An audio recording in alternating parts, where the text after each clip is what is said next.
Chapter 27 of A Mayfair Magician, A Romance of Criminal Science. Recording by Aaron White. A Mayfair Magician, A Romance of Criminal Science by George Griffith. Chapter 27. On the third morning after the momentous interview at Hyde Park Court, Grace Enstone, running through the little pile of letters which lay at her right hand at the breakfast table, opened an envelope which had a coronet and a monogram on it, took out two exquisitely designed cards, glanced at one of them, and said, tossing it across to her husband, "There, Harold, what do you think of that?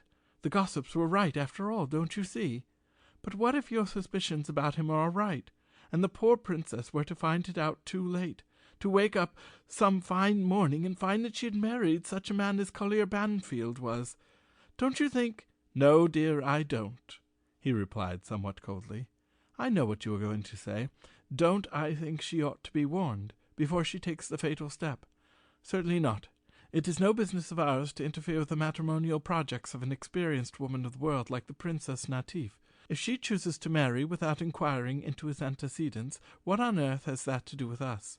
Besides, you know, I am not absolutely certain. And if we said anything of that sort before I am, a man like Siemens could make things very unpleasant for me, and would. No, I think her Highness will have to stand the hazard of her luck. She is not exactly the sort of woman I like, in spite of her undeniable beauty and brilliance, but for all that I should be really sorry if she marries Siemens and he turns out to be Banfield." "Yes, poor thing," said Grace. "That would be a fate for a woman who is received at all the courts of Europe, in spite of all his millions." "Which would not be very much use to him socially or financially if our friends from America are able to help me to prove him to be what I think he is, princess or no princess. I'll have no mercy for him. But for the present, at any rate, I suppose we must give him the benefit of the doubt, and therefore I suppose you will attend the reception at the Institute." "Oh, yes, of course," she replied with a laugh. "All the disciples of the new craze will be sure to be there, and considering the princess's position and Mr. Siemens' enormous wealth and influence, I should think all the upper half of society will be there as well. It will be quite one of the picturesque functions of the season. But what about you? I'm afraid you won't be able to go." "Oh, no," he said. "That is quite out of the question. I absolutely must start for Enstone tomorrow. I put that business off quite long enough, and, after all, ironworks and collieries are a little bit more important than the wedding reception of one's friends who may shortly become one's enemies. Still, that won't matter to you, dear. You can easily fix up a party with Lady Georgina and Mrs. Grover, and of course the gallant colonel will be only too delighted to escort you. Don't you worry about me. I shall be much happier fighting for my own way with those hard-headed northern coal and iron kings than I should be loitering about the grounds at the Institute, and paying more or less insincere compliments to Her Highness Mrs. Headley Siemens. Rather curious mixture of titles, isn't it? It would be still more curious, I'm afraid, if she found herself Her Highness Mrs. Collier Banfield. But for her sake, I think we may hope that she hasn't anything like that in store for her. But isn't it just like her, springing the news of her marriage on the world like this at a couple of days' notice, and selecting the Institute for her reception? I rather wonder the grave and reverend Isa Ramel gave the use of his sanctuary for such a frivolous purpose as a wedding reception. But they are, of course, both disciples, and, I dare say, very considerable contributors to the funds, unless poor Sir Godfrey's million has made them independent of that sort of thing. Well, from what I hear of their operation in other parts of the world, I should imagine there wasn't much of that million left," replied Harold.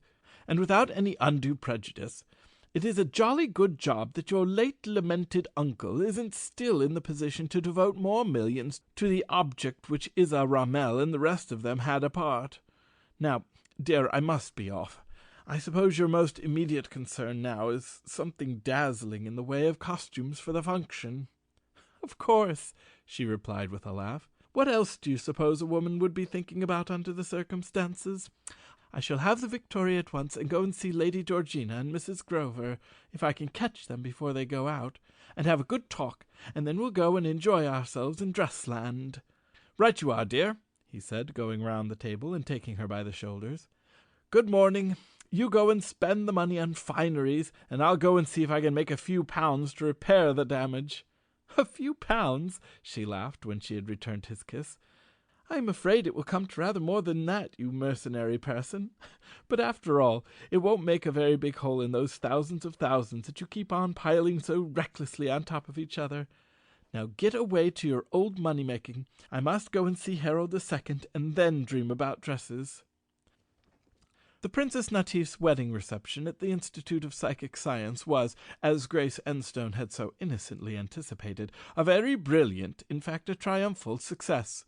The wedding ceremony had been performed quite quietly at St. Luke's, Kensington, under a special license. The invited guests had not numbered more than a dozen, and the bride, who had no near relatives in England, was given away by the Russian ambassador, an old friend of her father's who acted in loco parentis. With an instinctive genius, or stage effect, and for other purposes of her own and her husband's, the princess had concentrated all her efforts on the reception, and the result had amply justified even her most sanguine anticipations. Every one from east and west complimented her at the leave-taking on having organized and achieved the most brilliant matrimonial function that London had so far seen.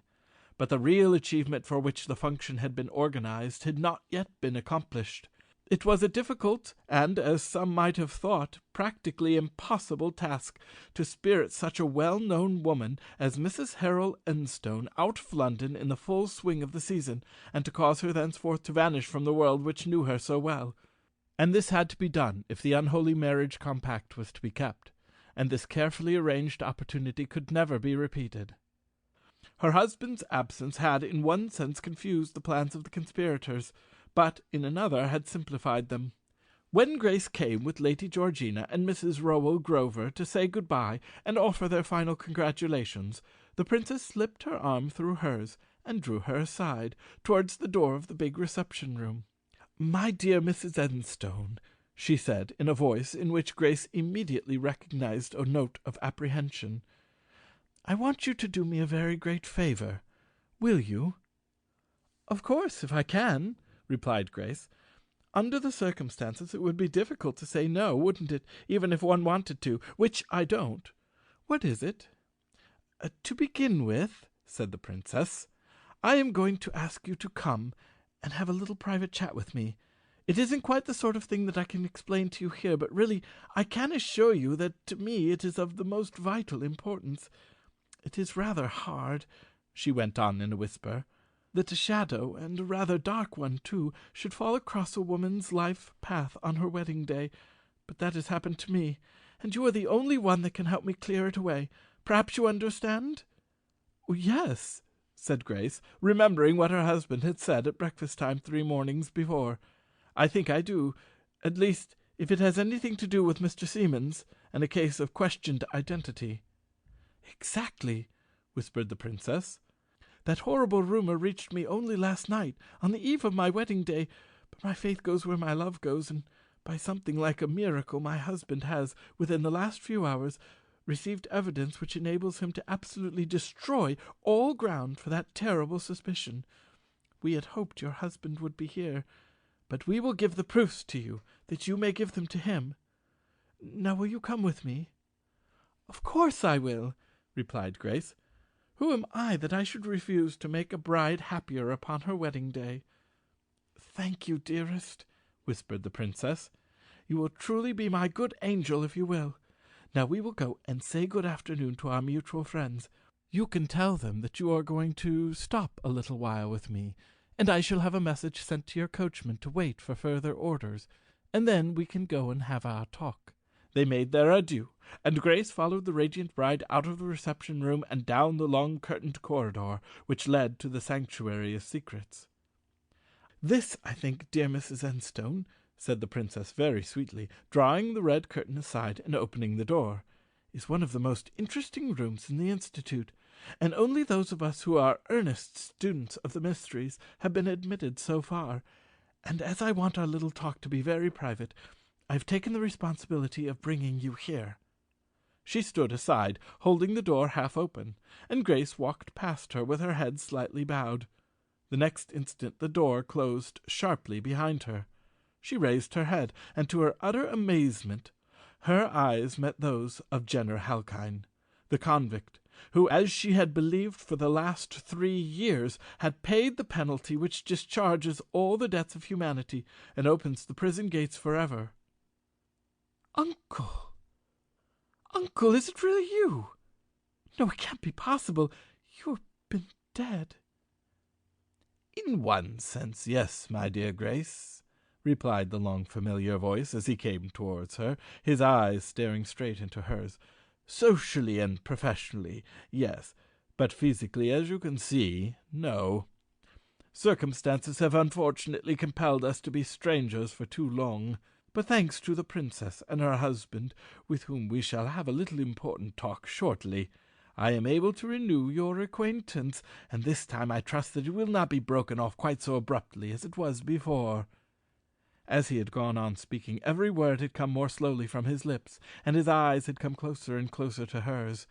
He put out his hands and clasped her temples.